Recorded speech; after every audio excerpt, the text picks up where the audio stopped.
being recorded.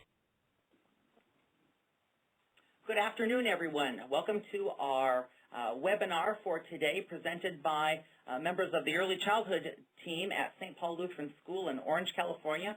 This is actually the third of the webinars that our great folks at St. Paul's in Orange have presented this month, and we certainly welcome them and thank them for sharing their information that they've learned through practice and just trying things out in their school. Again, today's webinar will feature a best practice in place at St. Paul's Lutheran School in Orange, California. This webinar was prepared by our friends at St. Paul's and is being produced by Concordia University, Wisconsin's Office of Continuing and Distance Education. We thank our friends at Concordia for their leadership and support in this endeavor. All of the webinars, like I mentioned this month, have been prepared by our friends at St. Paul Lutheran and represent best practices currently in place at their school. Live webinars are participatory events. We appreciate your questions and comments. Please feel free to express yourself by typing in the chat box in the lower right-hand corner of your screen. Questions are also welcome. All of the webinars presented this year are available on demand on the login page of the Lutheran School portal. You need not be a portal member to view them. If you like what was shared, we invite you to view a recorded webinar together with your faculty. Another great resource of Lutheran schools is the LCMS School Ministry Facebook page. Our Facebook page provides another opportunity for our schools to connect. We invite you to share your encouraging stories on the LCMS School Ministry Facebook page. And before I turn it over to our friends at St. Paul's, I invite you to all join me for a short word of prayer. Dear Heavenly Father, we thank you for the opportunity to gather today and learn something new. The partnerships we have in our Lutheran school ministries are so valuable. Be with both those who are presenting as well as those who are participating. Continue to bless us all with your great love and mercy. In your name we pray, amen. And right now I'm going to turn it over to Jim Bowden, who is the head principal at St. Paul's Lutheran School in Orange, California. And I know he has a wonderful team of people to present our webinar for today. Jim, it's all yours. Thank you. St. Paul's Lutheran Schools is a mission and ministry of St. Paul's Lutheran Church. It is a robust ministry that is enthusiastic in its centered approach to an excellent Christian education. St. Paul's is located in the city of Orange, California, which is in Southern California. The ministry spans two campuses in North Orange County. The church and the Early Childhood Development Center is located on one campus, while the K-8 ministry is on the second campus. The congregation took a great leap of faith in 1985 by purchasing a former public school for the K-8 program. St. Paul's Lutheran Church was founded in 1907 and was located a few miles away from the present campus. The school opened in 1908. From the very beginning, the focus of the ministry of St. Paul's was and continues to be the school.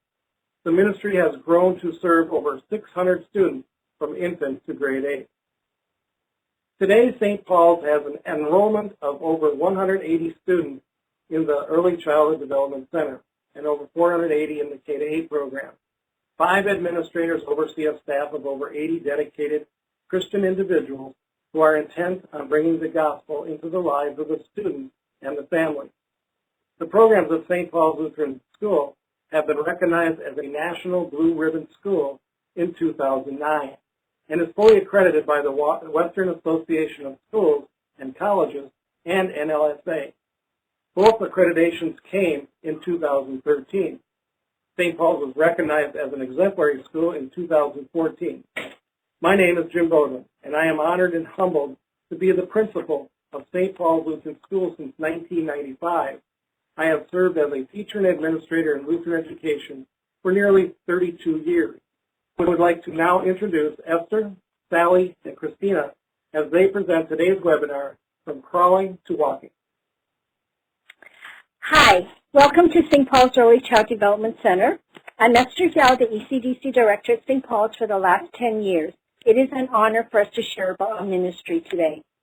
When the elementary school moved to their new campus in 1985, the old campus became a preschool. We started with only 3 classrooms. As enrollment grew, we expanded to 8 classrooms serving children ages 2 to 6. We offer a mornings, part day, and full day program We also work with parents to provide a modified program. Currently, we have 3 pre-K classrooms, 4 classrooms for 3-year-olds, and 1 2-year-old classroom. In 1999, the Infant Toddler Center was opened to meet the needs of the community. We recently remodeled our infant center to provide a transition room for infants who are starting to walk. We now have an enrollment of about 190 students with 25 staff, and here you can see them. Sharing about our ministry today will be Sally and Christina. I would like them to tell you something about themselves. Hi, everyone. I'm Sally Brink, and I've been in teaching ministry here at St. Paul since 2008. I taught 5th grade for 4 years and have been at the preschool now for 2 years. And I also have 3 children at the ECBC from bungalow age all the way through pre-K. So I share today both as a teacher and as a parent of our center. Hello, I'm Christina Carrillo, and I'm also a teacher and a parent here at St. Paul's. Over the last 8 years, I have taught students as young as 10 weeks old in our bungalow, all the way up to entering kindergarten. I also have 2 boys, and my younger son attends our preschool, and my older son attends our day school. He's in 1st grade. I am here to talk to you today about our infant toddler program. So we'll be spending some time today discussing how some of our best practices manifest themselves on a regular basis in our center. Transitioning students is one of our best practices, but we'll be covering even more than that in this presentation today, as we feel this gives an overall big picture of how our center runs. We'll start by giving a brief overview of what our best practices are, and then we're going to take you guys on a type of virtual tour to offer a practical picture of what these look like and how they can be recreated in another early childhood setting. And just so everyone knows, our director, Esther Zhao, will be available in the chat room the whole presentation. So feel free, if you see something that we talk about or you see a picture of something and you want to know more, just feel free to go ahead and chat right away and we will get that answered for you. Okay. So we received exemplary school status, as Mr. Bodwin spoke about, in 2014. And these were based upon our 3 best practices. Our first is response to intervention. This is a model used throughout our center to provide all students with developmental, academic, and behavioral interventions. And our own Kristen Fink did a lovely webinar outlining this already, and it can be found on the Lutheran portal. Our second best practice is our Infant Toddler Center, and the unique approach and components of our Infant Toddler program in our bungalow, as you will hear us refer to it throughout this presentation, will be laid out later in this presentation by Christina. And our third is strengthening homeschool connection and transitioning.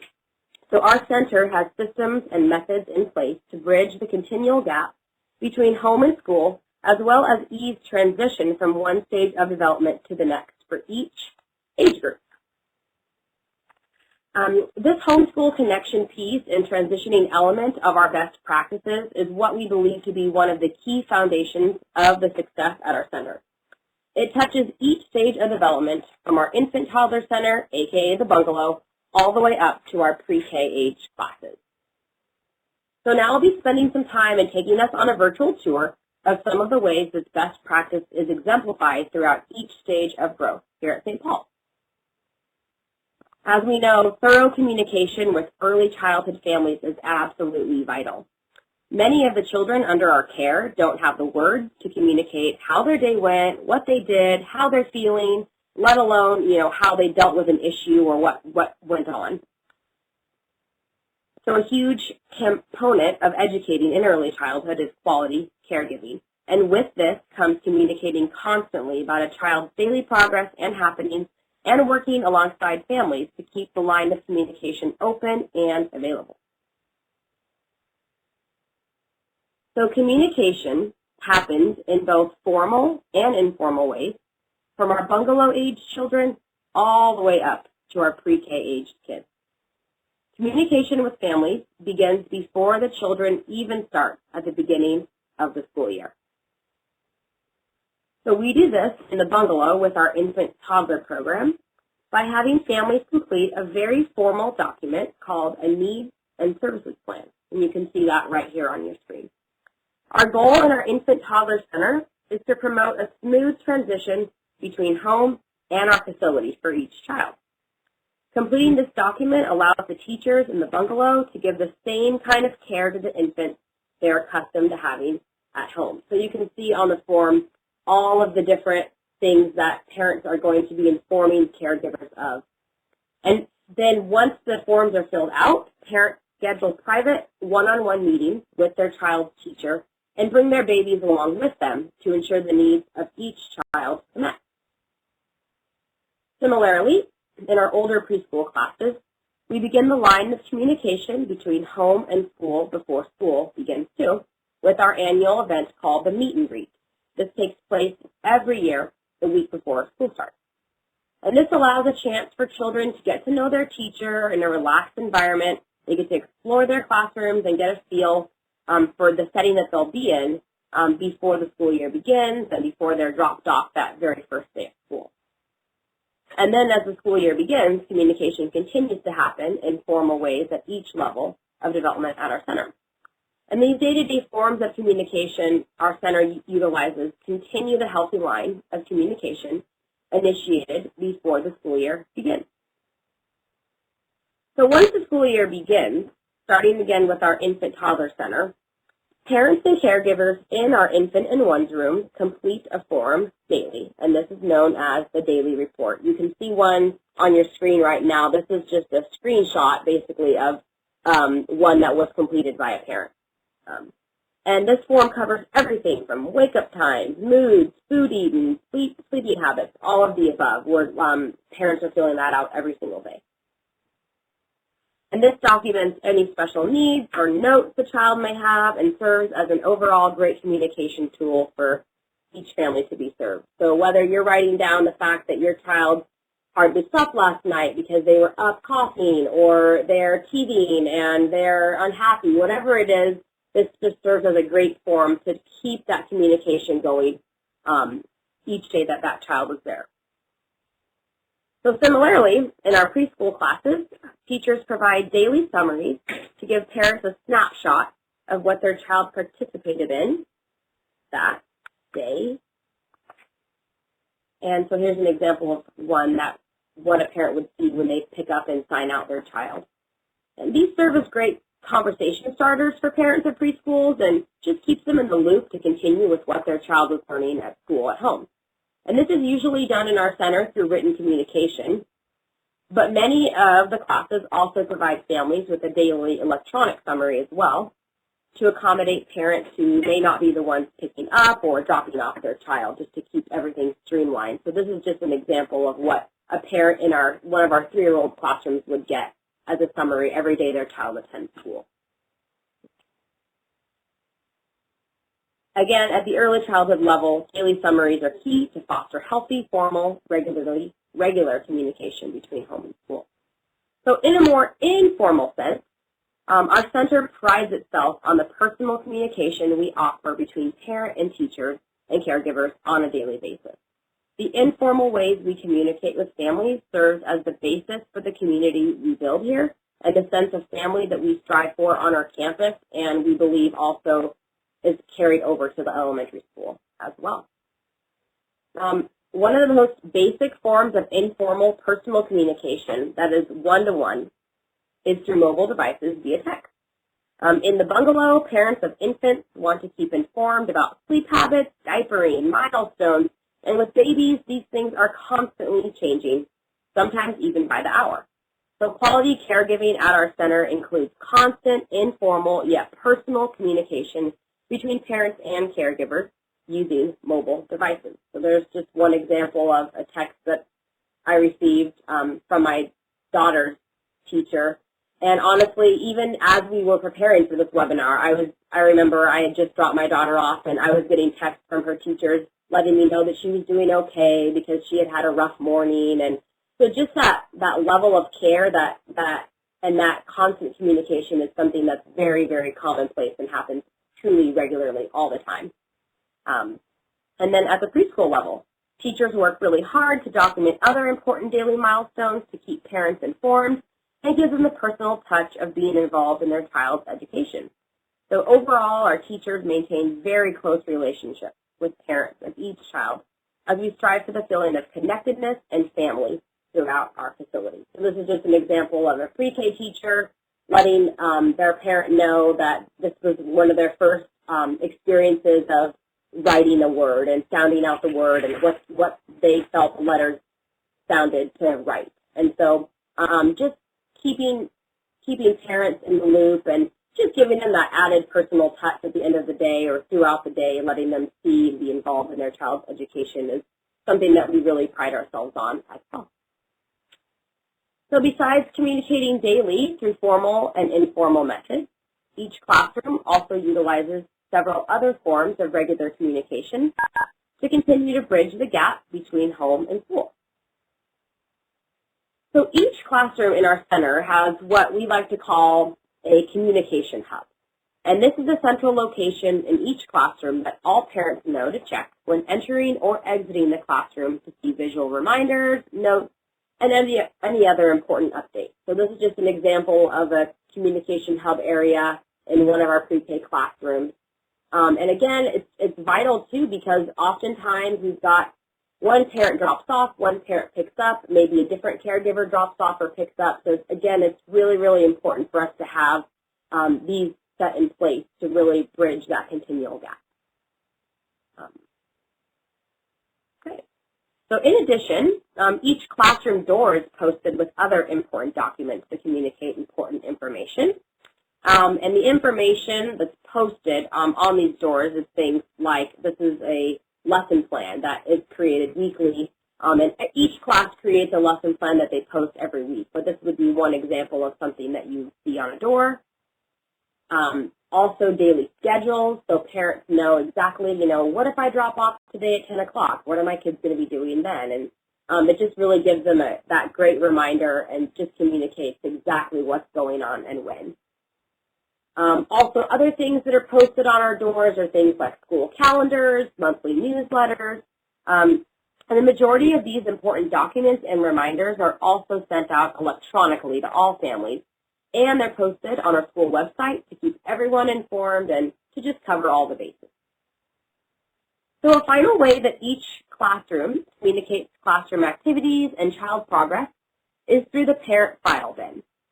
Any artwork or activities completed in class will be sent home for each child to not only communicate feedback and progress to families, but also to offer an opportunity for parents to continue what their children are learning at home as well. Parents are encouraged to check their child's file as often as they can to stay connected. So to wrap up this portion of our time, our center utilizes multiple modes of homeschool connections, which do not only foster excellent communication between families and staff members, but they also allow for an overall feeling of safety, security, and well-being on our campus, and just that sense of family and connectedness that we really strive for, that we feel like really makes our center just an amazing place to be every day. So to continue with our time here, focusing on some of our best practices, we're going to now switch gears to transitioning and how this looks for each child at our center. We have some intentional practices in place to make each next step up a smooth experience for each child. At the early childhood level, transitioning is vital to preparing children to thrive as they develop and grow older. And Christina and I will share in this next section together as we outline some of the ways that transitioning is manifested throughout our center. Excuse me. Starting in our infant toddler center, our staff work to foster independent skills in our young students. Examples of this include the use of sign language for communication, assisting with diapering when appropriate. One example of this would be such as holding the diaper while the child waits to be changed, also encouraging self-feeding, and additionally allowing children to be part of our school community at a young age. This is important to the child's development to feel accepted as an individual in the community other than their family, which is their care center and school. Teachers spend time with other age groups in order to ease transitions between classrooms and between years. We are especially intentional about this at the bungalow level, as children in our toddler class will soon be making the move from the bungalow to our preschool facility. Teachers in our youngest preschool class make weekly visits to the bungalow to spend time with the toddler class to ensure they are familiar with the children for the next school year. So there are multiple events throughout the school year that we integrate. And there are opportunities for all the children at our center to participate in events with our entire school community to foster and build connection and smooth transition. And these events happen throughout the year. We're just going to show a couple snapshots of some examples. The first is our annual back-to-school picnic. That kind of kicks off the school year, and we have all the way parents from both campuses, from infant all the way up to 8th grade, are always invited to that and encouraged to attend. Some other really cool, really specific transitioning activities too also happen during National Lutheran Schools Week. This is a picture of the 8th grade class, this just happened a few weeks ago, visiting our Red Room class, which is one of our 3-year-old rooms. And just like the 8th graders came down to visit the preschoolers, we also have preschool classes go down and visit the big school, is what we call it. So it's a really neat opportunity for the whole entire school community to be involved together. Some other ways that we offer events like this are through our annual pajama play night and other activities that we include. And you can ask more about these. We can give you more information. But we have our monthly Camp Run-Amok night, our annual talent show, and our annual end-of-the-year country picnic. So we also integrate many transitional activities that focus pretty heavily on our pre-K age children to foster comfortability with their upcoming kindergarten year. Each pre-K class is paired up with a kindergarten class on our elementary campus and are called Kinder Buddy for the year. Pictured here is one of our pre-K classes visiting their big school Kinder Buddy. So this is one of our pre-K classes visiting a kindergarten class on our elementary campus. These Kinder Buddy activities are set up throughout the pre-K year to help make the transition to the elementary school smooth and encourage visits to the big school campus. And invites to these events are always made very public to all the families in advance to always encourage parents to attend with their children, especially our pre-K parents. We'll really highly encourage them to come alongside their child and check out the big school, and just to encourage that parent involvement so that everyone can be involved in these unique opportunities. Another one of our transitional activities for our pre-K aged children is our Kinder Buddy chapels. And these are also ways that our pre-K classes are assimilated to the kindergarten teachers and classes. The children gain excitement and enthusiasm from each activity they participate in with our big school. And I can speak, as a pre-K teacher, I now have students midway through the year who will ask about their Kinder Buddy. They know their Kinder Buddy by name. They know the teachers by name. And they just can't wait for their next opportunity to visit the big school. Finally, we have Kinder Camp, which is a summer program offered here at St. Paul's for children entering kindergarten to help continue the transition from our preschool to our elementary school campus. And I have been blessed to have the opportunity to have taught Kinder Camp the past 4 summers. Students have the opportunity to learn and play in a kindergarten classroom, and our preschool and kindergarten staff collaborate to co-teach kindergarten readiness skills as well as developmentally appropriate curriculum. During before and after school hours, our students spend time with our school-age care staff that will be with them when the school year begins in September. Students are able to get to know their new school campus and staff before the school year even begins. And our last best practice that we will touch on today is our infant toddler program, otherwise known as the bungalow. Our infant toddler teachers utilize the Program for Infant Toddler Care, otherwise known as PITC, Our center participated in a research study with the United States Department of Education, West Ed, and Berkeley Policy Associates. Staff received in-service training over a 2-semester period and Pacific Oaks College academic unit. CITC focuses on best practices for infant and toddler care, including learning environment, developing identity, and continuity of care. Staff is trained in caregiving practices based on the latest developmental research, theory, and practice to improve quality of care for our infants and toddlers. Staff continues to advance in their knowledge of infant and toddler care through attending conferences and workshops twice per year. Our staff is trained to prepare an environment where infants can learn, and the setting for their care is critical.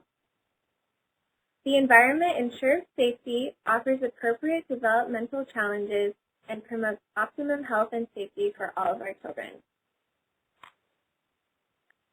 Our staff work to make meaningful connections between childcare and the child's family and culture to strengthen the child's developing identity. Our staff learns each individual infant's cues to serve his or her needs. Infant care is based on relationship planning that emphasizes child-directed learning. The infant's schedule at school is the same as their schedule would be at home. This is done through parent-teacher collaboration and close relationships between the infant and caregiver. The infants let the teacher know what they need just as they would for their parents. To ensure continuity of care, our program utilizes a primary care system. The children in the bungalow are able to spend each day with their assigned staff members or primary caregivers. 2 caregivers are assigned as a team to each age group to provide the young students with a consistent caregiver, giving them a sense of security at our center. Small groups assigned to the primary caregivers facilitate the provision of personalized care. Our program offers care which follows each child's unique needs and rhythms, promoting well-being and sense of self. Support of the child's growing ability to self-regulate become more independent is a primary focus in our bungalow. Our program adapts to the child so each child knows and learns that he or she is important, his or her needs will be met, and his or her choices, preferences, and impulses will be respected. As we spoke about before, all parents, including those who have children in our infant-toddler program, are provided open communication between the home and care center. Before an infant starts at our center, a parent-teacher meeting is arranged to ease the transition for the entire family. And I know this is very important and very helpful for most parents because a lot of times they'll have, for the first time, someone else other than themselves watching their infant. The infant-toddler teachers can update parents about the child's day through phone calls and texts, just as Sally mentioned before, and daily forms are used between parents and the center describing the child's eating, sleeping, diaper changes, potty use, and mood for the day. Also, a needs and services form is used and also updated every 3 months, which is important to keep it updated since the child's needs change quickly as they grow. Our bungalow students were selected to be part of the U.S. Department of Education longitudinal study on effects of high-quality infant-toddler care in cognitive development, social competency, and school readiness. These children are now thriving and achieving academic goals in the 3rd grade. In conclusion, an exemplary infant-toddler center provides a well-trained staff, a developmentally appropriate learning environment, open communication to parents and families, and close relationships between the caregiver and the child. Wow, we are now at the end of our presentation. We welcome any questions and we would love to hear from you. Please feel free to contact us at any time. And this is our contact information if you'd like to email us. And I know some of you want some of our forms. I'll be happy to email those to you. If you have any questions, we're happy to answer them. Thanks, guys. Thank you. Thank you.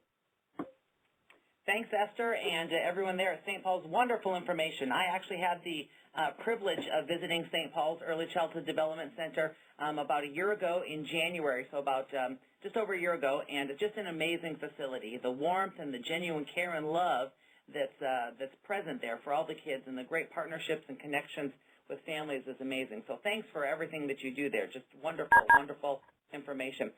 We've got a few minutes for questions, so if any of you have a question that would be directed toward Esther or any of the other staff members there, go ahead and type that in the chat box. I know, Esther, Amy had previously asked about getting some of the forms that you had talked about earlier, and I noticed that your email address is up there on the screen, so I guess anyone can email you with that request, and you'll send that on to them. Is that correct? Yes, please email us, and we'll be happy to share.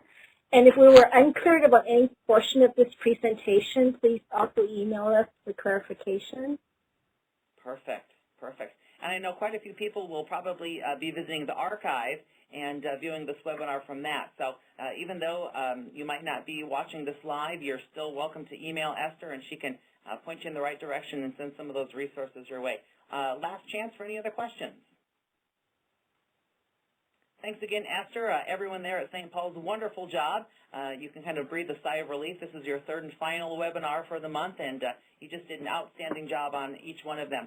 We don't have any webinar scheduled for next week, but I believe our next one is scheduled for Tuesday, March 3rd is our next webinar. So keep looking at your email for information on that one. Thanks, everyone. God's blessings. Thank you.